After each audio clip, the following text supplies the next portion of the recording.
Okay, very briefly, before I get into this one, if you've not already subscribed to this YouTube channel, S Benala 44, I believe is how you pronounce it, please do so. Their link to their channel will be in the description box of this video. Because they've already got 13.7 thousand subscribers, it's highly likely that if you subscribe to my channel, you'll already be subscribed to theirs. But if you're not, go and check them out. This is just a little extract from their video, and it's really key, okay? And again, this will lead into what I'm going to say now. So, this is the start of their latest video. Ask you, we've been talking to a lot of drivers about the penalties that were incurred in Austin by various, George being one of them, the incident with Max and Lando at the end. How do you see it at the moment? Do you think it's consistent, the stewarding? Do you think maybe a line needs to be added in the regulations if you brake late for a corner and don't make the corner, go off track yourself, that the person trying to overtake you on the outside, in Lando's case, doesn't also receive a penalty? Do you think some tweaking needs to happen? I have for a long time, and it's interesting that people are talking about it now, because it's the same thing happened to me in 2021. And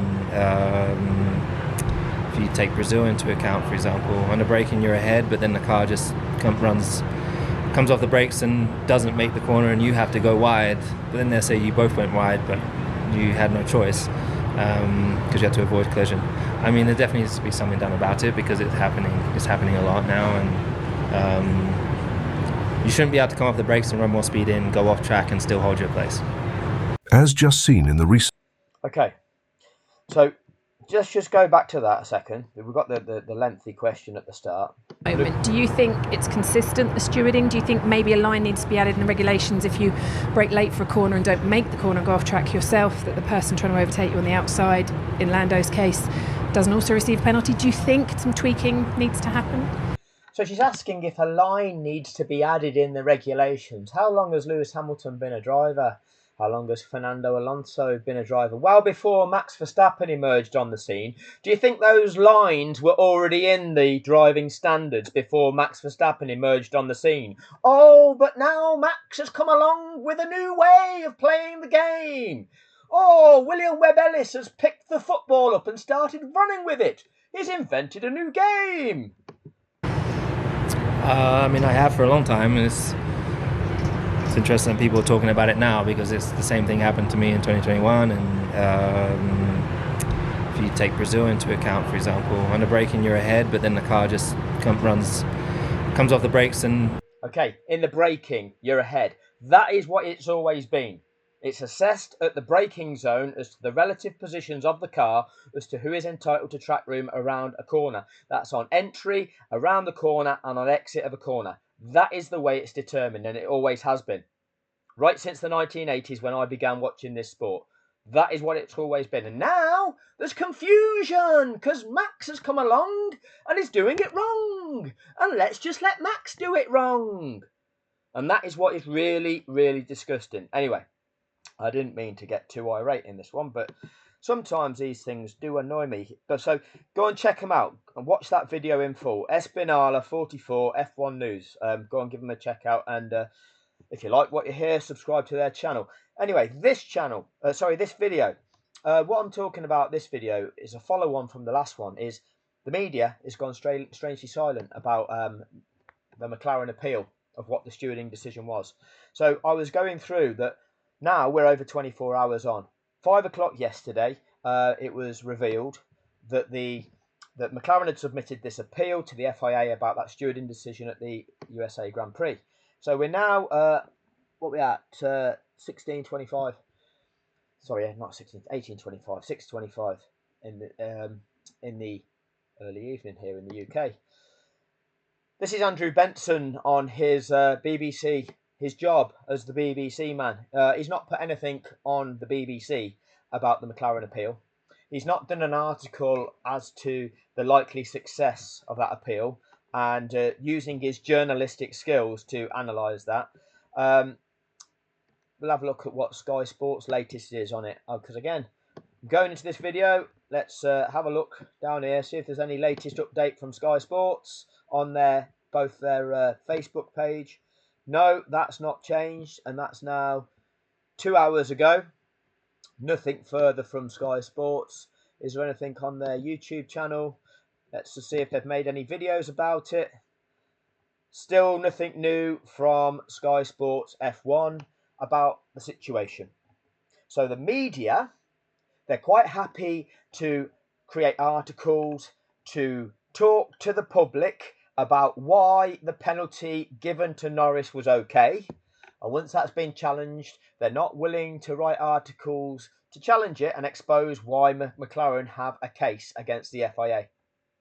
Is that a one-sided media? Is that a corrupt media that is only, we're supposed to have balance in the media, aren't we? We're supposed to have a media that is giving us the full picture. Or whose interests are they representing?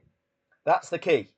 Whose interests are the media representing? They are entirely giving the case for the FIA. You can go through all of the analysis. You can go onto the F1 channel themselves. When you've got Jolyon Palmer's analysis, that mirrors exactly Anthony Davidson's analysis on Sky Sports F1, and it exactly what Benson is essentially saying. Nobody is contesting what each other are saying, and nobody is actually drilling down to the truth. Nobody. Now, in that last video, I showed you this one, and I'm going to give you another example on top of this one. So this is the example I gave you in the last video. Oscar could see him coming and knew if I carry on turning in... Okay, there's a car attacking another one on the inside at a corner. And as I said, all corners at all racetracks are different, but the rules of engagement apply at all corners, at all racetracks on the calendar. Okay, you don't have a different rule for each corner at each circuit on the entire Formula One calendar. They are the principles of driving, and they apply to everything across the board. In here, I'm not going to make it. So the car that is being overtaken has had to bail out and leave the track because he was concerned that there'd be a collision if he tried to remain on track. Okay, and I'll play it through again. Had to. I believe he... It's only a very, very short clip. Oscar could see him coming and knew if I carry on turning in here, I'm not going to make it. So had to. I believe he... So the car that was in the lead, as Lando Norris was in the lead going into that corner, he was in position 3. Max Verstappen was a car length behind in position 4. Okay, there was no room on the exit for position car that was in the lead to remain on track on the exit of that corner. And the steward's decision to that incident was this one. Gary Connolly, the same steward that adjudicated at the recent US Grand Prix last weekend, where all the contention is over. Gary Connolly, the exact same steward. Okay, this time, rather than make a decision of that in the race, and that was at this year's, the 2024 Japanese Grand Prix, rather than impose a penalty in the race for the car leaving the track, they waited until after the race and then chose to speak to the competitors. There's a difference. It's not the case with Max Verstappen. They only choose to speak to Max when Max... Well, we saw it at Hungary, didn't it? Oh, we won't investigate that incident in the race. We'll wait till after and ask Red Bull what they think about Max driving in an unsafe manner, locking up and smashing into another car. Oh, we'll let Red Bull tell us what they think about that. So, this one. There is a number of matters based on level of comfort criteria used by the International Court of Appeal in accepting evidence. See, this is all bullshit. They've not talked about the level of comfort, have they, in the stewarding document at the US Grand Prix. We choose that in Japan.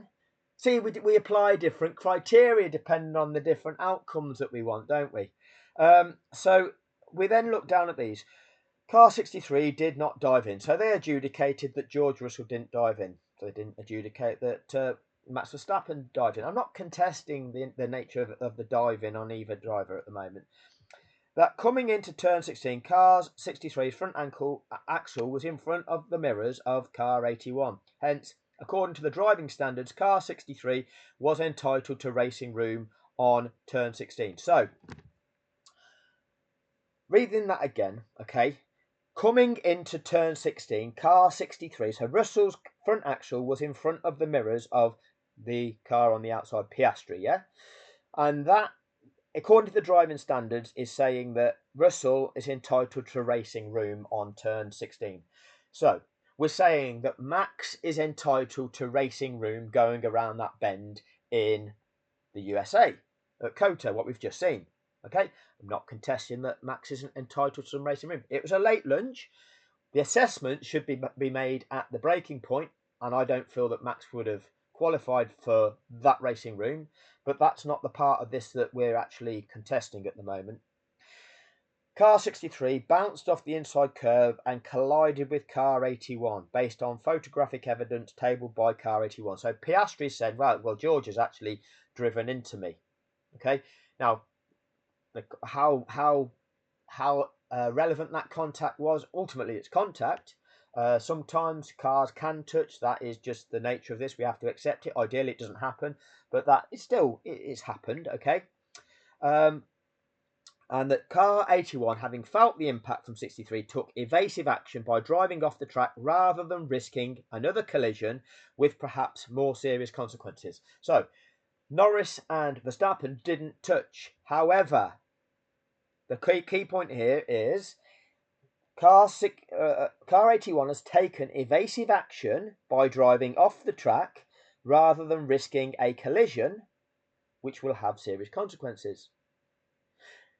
So Lando Norris has driven off the track in order to avoid a collision which could have serious consequences, because he's had to drive off the track to avoid a collision, because by trying to remain on that track on the exit of that corner there would have been a collision. Okay, number 5 says that driver of car 63 left sufficient room on the exit of turn 16 for car 81 to be on the track. Okay, so this is what the stewards have said, that George Russell left room on entry for Oscar to be on the track. So let's just have a look at that again. Oscar could see him coming and knew, if I carry on turning in here, I'm not going to make it. So look at this. George has not just gone over this side of the track. There is room on this side of the track for Oscar's tyres to be actually on the track. It's not a full car width, okay, so it's not good. But they're saying that Oscar's tyres could have still been on there, and that would have meant that Oscar was classified as being on the track. So George has maintained control going through that corner and left him room on the track. Max Verstappen didn't do that, did he? Did they say that George has the right to run Oscar off the track? Like Anthony Davidson says, if you get to the apex first, then that allows you to determine where you then go on track, irrespective of where the other car is, which is what Anthony Davidson of Sky Sports lied to you all about by claiming it to be that way. And then obviously, because Oscar's not there, Oscar's gone off the track there, George has taken this apex. So back to the stewards. Okay, and that car 81 cut the chicane and returned safely to the track in front of car 63. So again, going into that corner, Piastri was ahead, Russell was attacking him, Piastri went off track and stayed in the lead of Russell. Okay, so that is what happened. The same things happened in America. Okay, Lando Norris is ahead. Max Verstappen has shot up the inside. He's not left room on the track for Norris to still be there. Norris has gone off track and rejoined the track, still in the lead of the race. Okay, so how did the stewards deal with this one? Okay, and it says, this is number 6. Car 81 cut the chicane and returned safely to the track in front of... So, Lando Norris went off the track and returned to the track safely ahead of Max Verstappen. And the stewards say that in Japan, the driving standards are, however, silent on what action is required of a driver who leaves the track to avoid a collision or is forced off safely and rejoins the track and retains position. The driving standards are, however, silent on what action is required of a driver who leaves the track to avoid a collision or is forced off safely rejoins the track and retains position. Not that this is a determining point. We note that both drivers and team representatives agreed this incident did not warrant the imposition of any penalty. So you've got two teams conducting themselves reasonably, and they have gone, yeah, it's not a penalty. Okay, he didn't cut the track and gain an unfair advantage. Had he not have done that, there would have been a crash. So that's fine. Not Max Verstappen, though. Oh, he has to give that place back. He has to give that place back. I've just sent it in. I've forced him off the track, and now he has to give me that place back. That's Max Verstappen for you. That is the kind of filth who he is. He's a filthy, filthy human being. Okay, a filthy, entitled brat child. Okay, so no action. Gary Connolly, corrupt steward. Okay, no further action. And then at the same corrupt steward, Gary Connolly, at the situation in America, okay, they have imposed a 5-second penalty rather than a 10-second penalty. They're making it look like they're being lenient because they're using this notion of the right to a corner. The right to a corner. Lewis Hamilton has just told you, it's decided at the braking zone. And it always has been. And then they're making this up. Using these supposed driving standard guidelines, which we don't have access to, that Andrew Benson will tell you it's a secret document that the public don't get a chance to see, and it's all bullshit. They're just selectively pulling out of the air different things here and there to present to create the decision that they want to make. That's not a set of rules, is it? That's an entire contrivance. You know, because in this one up here, they're telling us that they are dealing with this. Where are we dealing with this? Based on level of comfort criteria used by the International Court of Appeal in accepting evidence. So are you using the level of comfort criteria, Gary Connolly and Derek Warwick here? What's the level of comfort criteria used by the International Court of Appeal? Are you using that? Or are you just going, no, we'll advantage Max Verstappen. No, we'll advantage Max Verstappen. We'll advantage Max Verstappen. We'll advantage Max Verstappen. We'll advantage Max Verstappen every single time. Every single time. That's corruption. Okay, that is a corrupt governing body with corrupt stewarding, applying corrupt rules and regulations. That's a problem. Now, the example I'm going to use in this one is from a couple of years ago. You know that 2021 season that Lewis has just referred to. I'm talking about Brazil. Let's remind ourselves what's going on here. Is this the right one? Yeah, this is the right one. So here is a car. You might recognise the livery. Let's listen up as well. Listen to what's going on. Oh, need to press it here.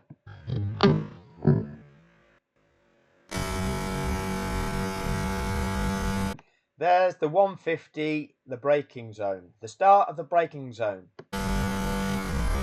And you can tell because you've just heard him come off the revs. Yeah?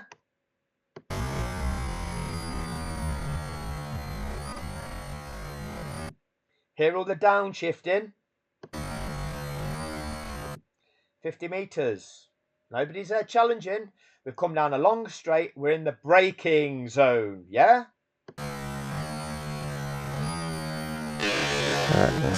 Verstappen with you now. Oh, and here appears a car. What's going on there? So, who got to the apex first? Okay, who's got to the apex first? Does that now, according to Anthony Davidson's description of this, as long as you reach the apex first, as long as you win the race to the apex, that means you can determine the line out of the corner. You can just run the other car off the track because you've won the race to the apex. Is that how? Because that's what Davidson described. Because that's not what the stewards determine. We'll go through the stewards' determination of this. Oh, Lewis could have left more room. No, the stewards say when they're looking at the level of comfort in accordance with the International Court of Appeal, did they say that Lewis has got the right to run Max off the road? Did they say that? No, they don't do that because nobody's got the right to run somebody off the road. What we've got to take into account here is the very nature of what is going on.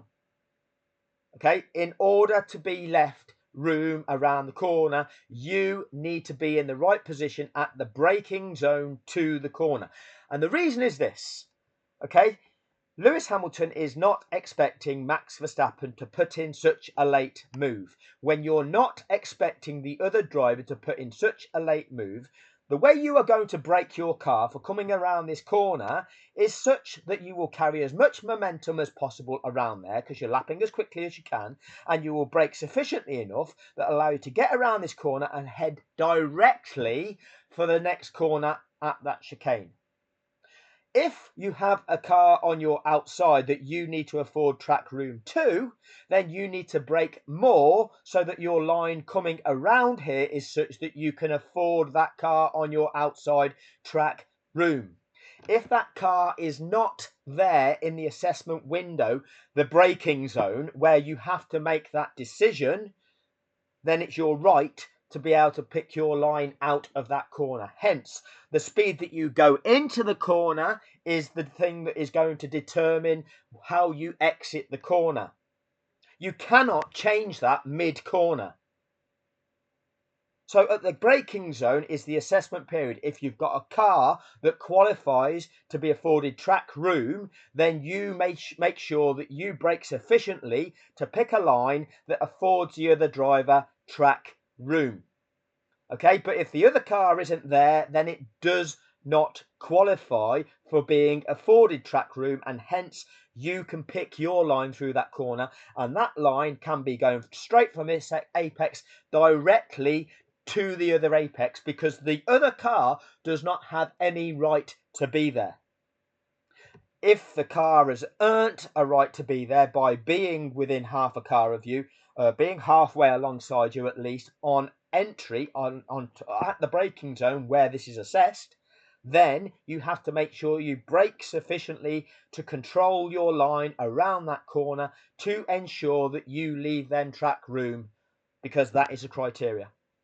That's as simple as it is. Why can't the FIA tell you that? Why can't anybody in the media simply explain that these are the dynamics that are in play in motor racing?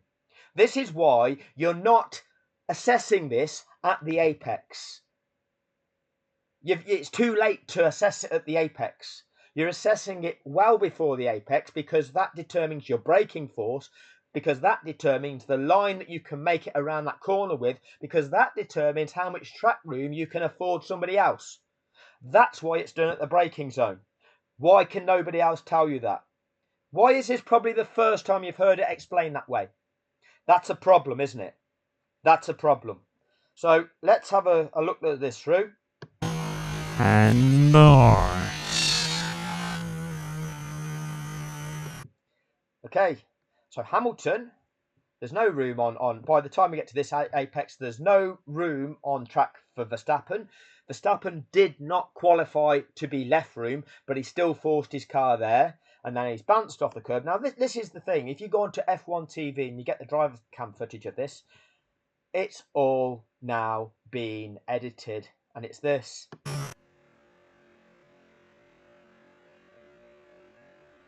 This is it. That's what it becomes. That's what it becomes. That's censorship. So that's what that is. Play that again.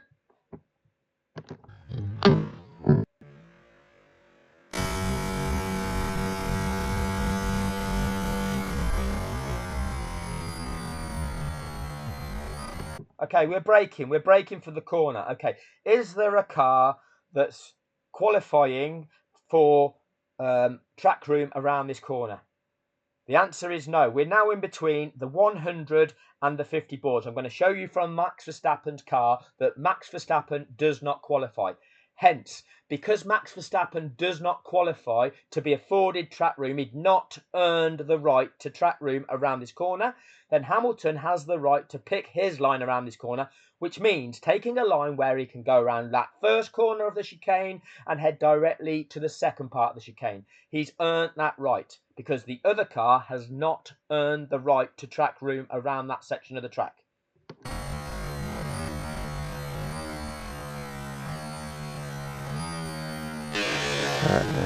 Verstappen with you now, and Norris.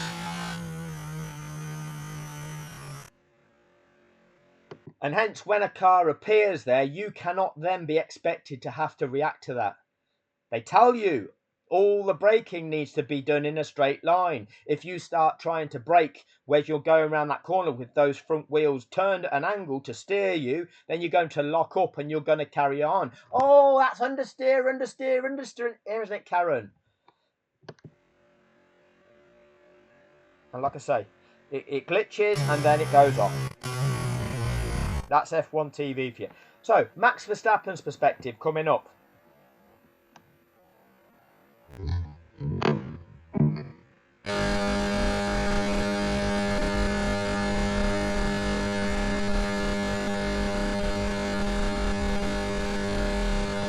Okay, that was that white line that started on Hamilton's footage. If you want to rewind this and watch this, here's Hamilton's car on the right hand side. The 150 markers coming up.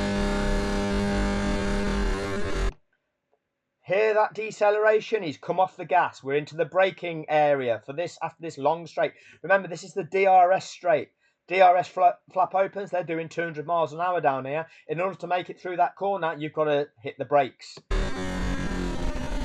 The 100. How many car lengths is he behind? This is the time where Hamilton, the car in front, is making the assessment. Who has the right to this corner?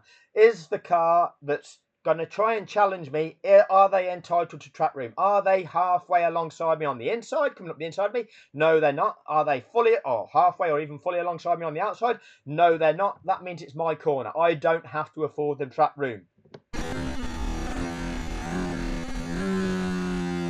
How many down changes? We're now at the 50 metre board. There's still a car length in between them. Hamilton does not need to make any provision whatsoever for Max Verstappen. This is Hamilton's corner. Max Verstappen has not earned the right to space around this corner. He has to hit the brakes and he has to slot in behind the car that's in front of him. He has no right whatsoever to track room around this corner. The car that's in front of him is entitled to pick his line through that first corner, and that line can be that on exit of that first part of the chicane, he can head directly to that second part of the chicane. That is how this works. Okay, this is a heavy braking zone, and earlier than this, the drivers actually will determine whether or not who is entitled to track room around this corner. Hamilton is 100% entitled to all the track room around this corner.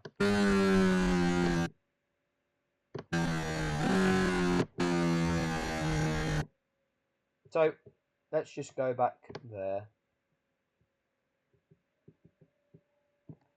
Still behind him. And what are we? 25 metres from the corner and he's behind him. And they're still decelerating. And still downshifting.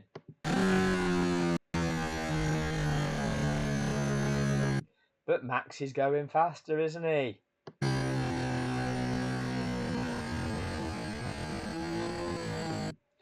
Because Hamilton has made his assessment, because he is entitled to do so, to take a line through that first corner that brought him straight across to here. You cannot expect Hamilton at that late stage to have to deviate that line. He's already going too fast. And he's entitled to go at that speed that brings him straight across here. You can't expect the driver that's in the lead to have to slow even more to now steer further right to keep the track open for the driver that's too late on the brakes and made it a too late lunge into that corner.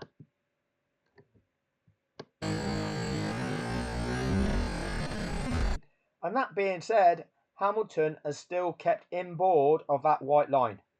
Look at that. He's done his best to still not shut the door on him completely because he knows what he's up against. Look at that.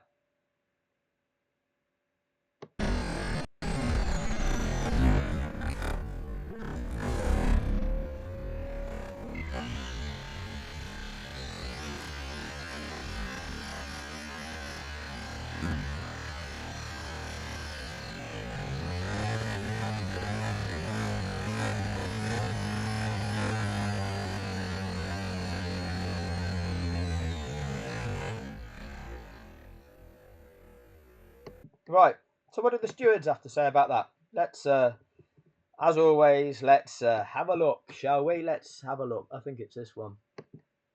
Let's have a look. 2021 Italian Grand Prix. Who's on this one? Gary Connolly again.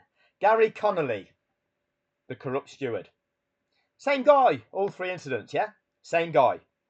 So, what's going on here? Collision with car 44 in turn 2. And he gets 2 penalty points imposed on his licence. Just two points in the 12-month period of 2021. 2 points for Max. You know, forget all the other incidents, such as Imola, such as Spain, such as the earlier incident in this race where Max ran him off the track at the other chicane at Monza. We've got the no penalty points at France either. No penalty points for Max at Silverstone. No penalty points at Brazil, at Saudi for either the brake test for running him off the track at turn 1 or for rejoining the track at turn 2 in an unsafe manner. None of that. Nothing for Abu Dhabi for crowding your competitor off the track. No penalties for Max Verstappen. So, the stewards heard from the driver of car 33. Also, again, you're listening to the drivers now. You're not just imposing a penalty. You're listening to what the drivers have to say. Did you listen to what Lando Norris had to say, or did you just slam a penalty at him in the race? Funny that. So, the driver of car 44 and team representative reviewed the video evidence and determined that the driver of car 33 was predominantly to blame for the collision. He is fully to blame for the collision. Fully to blame for the collision, not predominantly. Car 44 was exiting the pits. Irrelevant. Absolutely irrelevant. Okay. Car 33 was on the main straight. Irrelevant. Okay. They're both entering a corner. We've got the 150, the 100, the 50. What's the positions of the cars? All that's happened before. Oh, the lap before. One car was here, one car. It's irrelevant, isn't it? Okay. What happened back up the road? Irrelevant. Okay. We're judging this on what's going on at this corner where the incident occurred. On the approach to the corner, we have the braking zone. What is going on there and then? That's the assessment criteria. We don't need this exiting the pits, and we don't need on the main straight. At the 50-metre board before turn 1, car 44 was significantly ahead of car 33, and that is evidenced in that video that I've just showed you. And some people don't like me being pedantic, but I keep going back to this, but we have to evidence these things because people like to argue. People like to tell us what they think in the comments section. Argue that. Argue that, dickheads. There's the 50-metre board.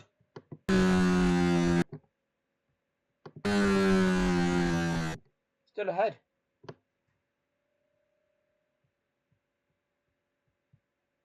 There's a 50-metre board. There is at least the length of one car that's in between these cars at that point. Okay? So there's the fact. Lewis Hamilton is significantly ahead. And that's all that matters. And this actually should be being made before the 50-metre board. They're braking from high speed. And the drivers need to determine what it is that they need to do around that corner and therefore brake to an appropriate speed. And that appropriate speed will be, am I entitled to this track? And if I am, I can go directly from the apex of turn 1 over to the apex of turn 2 if I don't have to leave anybody any room. Or do I have to leave somebody room, in which case I have to leave track room and brake my car differently to take that different line. And that assessment needs to be made even before now. Even before now. So, Max Verstappen has not entitled himself to be left track room. Simple as that. Okay. So, what are we saying here? I've lost my position. Car 44 is exiting the pits. Irrelevant. Car 44 was significantly ahead of car 33. Car 33 braked late and started to move alongside car 44. Although at no point in the sequence does car 33 get any further forward than just behind the front wheel of car 44. Right, you need to make a statement that that's far too late. You're now in the braking zone, you're not in the correct position. Your responsibility as the driver is to not challenge at that corner. You've got no entitlement to do so. By doing so, you are putting yourself in harm's way. You're not allowed to do that. You're the one that's creating the danger. You're the one that is going to risk the collision. And actually, there was a collision. You caused the collision because you did something that you're not allowed to do. That's a simple way of explaining that. During the hearing, the driver of car 33 asserted that the cause of the incident was the driver of car 44 opening the steering wheel. Max Verstappen, the victim. It's always somebody else's fault. This is what an entitled little see you next Tuesday always does. An entitled little see you next Tuesday can never take responsibility for their own actions. They've never in the wrong. They've never done anything wrong. It's always somebody else's fault. An entitled little brat child. These entitled little brat childs are the ones that becomes the billionaires and rule the world. That's how they treat others. It's always, they don't give a shit about anybody else. It's all about them. Max Verstappen does not give a shit about anybody else. It's never his fault. It's always somebody else's fault. And he is the one that is entitled to everything. And the strap-on fanboys like that about him because they probably have the same values in life. That's how they conduct themselves. Clearly, the ones that come to this channel and comment in the manner that they do, they obviously exude them same characteristics, don't they?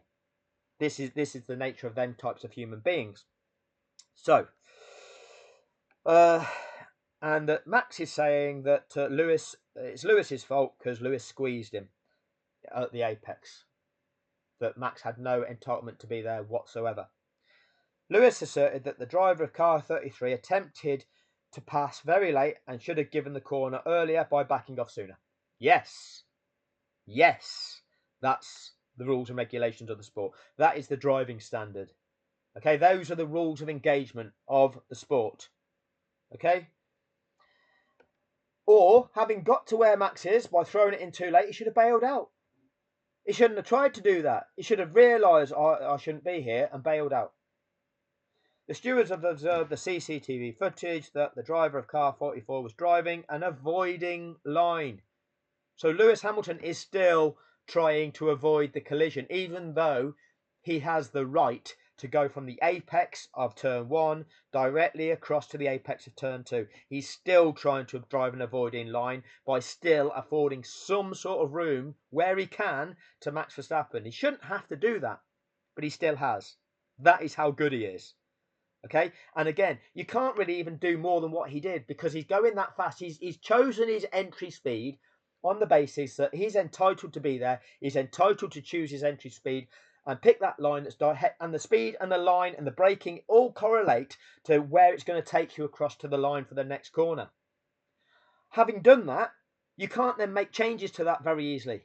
As soon as you try and make changes to that, then you're going to lose control of your car. You're going to either lock up or you're going to put a steering input in that's going to make your car kind of spin out of control. So there's only a small amount that you can actually do once you're in that position that you're committed to. And Hamilton still managed to give him some sort of space. People don't realise just how good he is. That's the situation. So, the CCTV footage. Further, the stewards observed that car 33 was not at all alongside car 44 until significantly into the entry of turn 1. In the opinion of the stewards, this manoeuvre was attempted too late for the driver of car 33 to have the right to racing room. Okay, so the right to racing room is what we're talking about now. They are saying that a driver around an outside can have right to racing room. Are they talking about which driver got to the apex first? They're not, are they? They're talking about where the driver is relative to the other one at the braking zone, aren't they? On entry to the corner, where are the cars relative to one another? They're not talking about who got to the apex first and that determining who is allowed racing room on exit, are they? Not at all. You see that every time that they're assessing these, they're using different criteria and using different language and using different parameters as to how they're going to assess it. Strange, isn't it? It's rather strange. Shows you that it's corrupt. Okay, it's a corrupt system. It's a corrupt organisation that is using this system. So, whilst car 44 could have steered further from the curb to avoid the incident, again, they're putting the blame partially on Lewis. They've said Max shouldn't be there. Oh, Lewis could have given him room, though. Lewis could have given Max room, they're saying. Well, Max wasn't entitled to the room because he hadn't made himself eligible for that room. He wasn't in the right place at the right time, wasn't eligible. But they're still saying that Lewis could have given him room. Are they saying that Max could have given Lando room on track? Or are they getting Anthony Davidson to tell you, oh, as long as you get to the apex first, you have the right to determine where you then go. Doesn't matter about the other car. What are the stewards saying? Stewards are saying that whilst Lewis could have given him more room, the stewards determined that his position was reasonable. Is Max's position reasonable by being off the track at the US Grand Prix? Is that reasonable, or is that a car that's out of control by going off the track? And therefore find that the driver of car 33 was predominantly to blame. Not fully to blame. They can't say Max is fully to blame. They've got to, oh, Super Max is the best you've ever seen, so he can never be described as being fully to blame for a crash. Oh, it's somebody else's fault, isn't it? It's not Max's fault. He's only a little bit to blame, predominantly to blame, but not fully his fault. No, there's always a bit of fault to be put elsewhere as well. In coming to the penalty, the stewards emphasise they have only considered the incident itself and not the consequences thereof. This is what we're up against. So that's the second example. I've showed you George Russell against Oscar Piastri. I've showed you Max Verstappen against Lewis Hamilton. I've showed you the language of the stewards. Where in the media is talking about this? Who in the media is pointing out that this sport is corrupt and it can't be consistent with its decision making? The only thing that's consistent about its decision making is that everything is in the favour of Max Verstappen. That's messed up. That is messed up. We've got a British broadcasting corporation. We've got a British driver that is the victim here when it's Lewis Hamilton. We've got a British driver who is the victim in Lando Norris. And the British Broadcasting Corporation gives the pro-Dutch driver narrative. Is that your job, Andrew Benson? Is that what you are being paid for by the British people who fund the British Broadcasting Corporation to give us the pro-Dutch corrupt narrative? Is that who is paying you to feed us the pro-Dutch corrupt narrative? What is that about? Now, I'm not in any way nationalistic or racist because I don't care. I mean, the Dutch people that I've met, they've generally been decent people. I've got no issue with nationality. You take a human being based on who they are as a person. Okay? Doesn't matter religion, colour of skin, nationality. Doesn't matter any of that, because in every walk of life there are some absolutely quality people and there are some see you next Tuesdays across the board. Obviously, those people that are the strap-on fanboys, you are the see you next Tuesdays. Okay, and you are from all nationalities as well. Some of you are British, some of you are Dutch, some of you are from other countries. Okay, you're all see you next Tuesdays. The thing that makes you have something in common is that you are all see you next Tuesdays. Okay, it's not that you're all Dutch, it's not that you're all British, it's not that you're all white, it's not that you're all black, it's not that you're all Christian, it's not that you're all. It's none of them things that people get grouped together with these stereotypes, and that becomes racism and things like that. It's nothing like that. It's just down to your personal qualities as human beings, and your personal qualities as human beings are that you are see you next Tuesdays. So yes, I am see you next Tuesday-ist. Okay, I don't like people who fit that category, and that's you, the strap-on fanboy. Okay, the fanatics that are unable to see truth and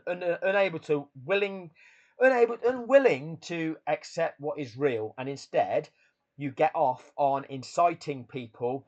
Your life consists of you getting off on online conflict, tapping away on your keyboard to troll people and incite people. Yes, you are. See you next Tuesdays. Okay? You are the problem in this world. You're a big problem in this world.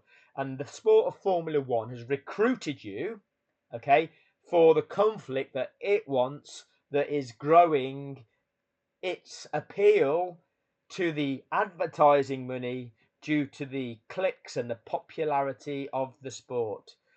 The eyes on the sports media gives the advertising space to that media more appeal, okay, more value, more revenue, more money for Formula One by creating the conflict, by creating the controversy, by inciting people, by being filthy, subverting values.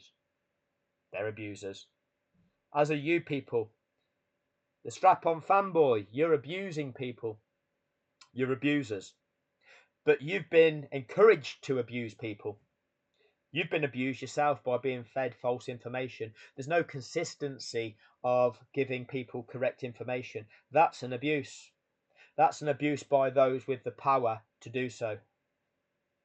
That's an abuse by those who are actually have a platform on media with which to be able to present the reality of the situation. All of the conflict can all be quashed if people are given a consistent and truthful analysis of what is actually going on. And if what is truthful and accurate and what is the true law is applied, everybody knows where they stand and there's no conflict over it. But they purposefully create it. Now, the final thing I'm going to go into in this video is that there has been another petition that has been created by at F1WDC 2021. So if you are on Twitter, please go across and follow this Twitter user, F1WDC 2021. All right. They've started a petition which is to refer the US Grand Prix to the International Court of Appeal. Now, I will sign this one. There's me there. I'm from Milton Keynes, my home of Milton Keynes. Think what's at Milton Keynes, everybody. Some people, you know, they've checked me out on LinkedIn. Okay, and I don't live in Milton Keynes on LinkedIn, but on the petition site, I live in Milton Keynes. Let me know in the comment section where you think I live. So anyway. What's important actually about this change.org appeal, and I'll be clear about this, to an extent, these change.org petitions are a waste of time in that no action is ever taken with them. Okay, but what it will demonstrate is an appeal is being made to the FIA for them to do the right thing. They will ignore it. So when this gets taken to court, it will be used as evidence against them. It will be used as evidence of their conduct of ignoring the good people of this world who the FIA are abusing.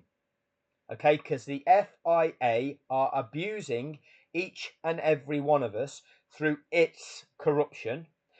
We are lodging a complaint against that corruption and they will ignore it. Okay, so what we need to do is sign this petition, and that will don't expect it to go anywhere, but that's not the point. The point is get the signatures on there, and then when they don't do something, this then serves as further evidence of the whole process whereby us as citizens of the world, as people, are just not considered.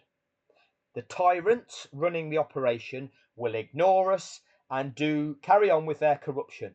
And until that corruption is eradicated, until that power is removed from them and placed in the hands of decent people who are able to operate this sport in the correct manner, then it will not change. And this can be used as one of the mechanisms that serve as evidence to remove the power from the corrupt FIA, because they will ignore this. So please, again, I'm going to put a link to this in the video. Please go to that link. Please sign it, because that is the purpose it will serve. Okay, and this is extremely important. We do this sort of thing. So please go and sign this petition. The FIA are obliged by their code of ethics to uphold the integrity of Formula One, and this includes ensuring that the regulations are enforced correctly and that conflicts over correct interpretation of the regulations are resolved. You can go and read this, okay, but already that's enough. I've already evidenced in the last couple of videos enough evidence to prove that the FIA have acted entirely corrupt over just this matter alone. So please get yourself across. The link will be in the description of the video. Please sign this this petition. That'll do on this one. Thank you all for your time.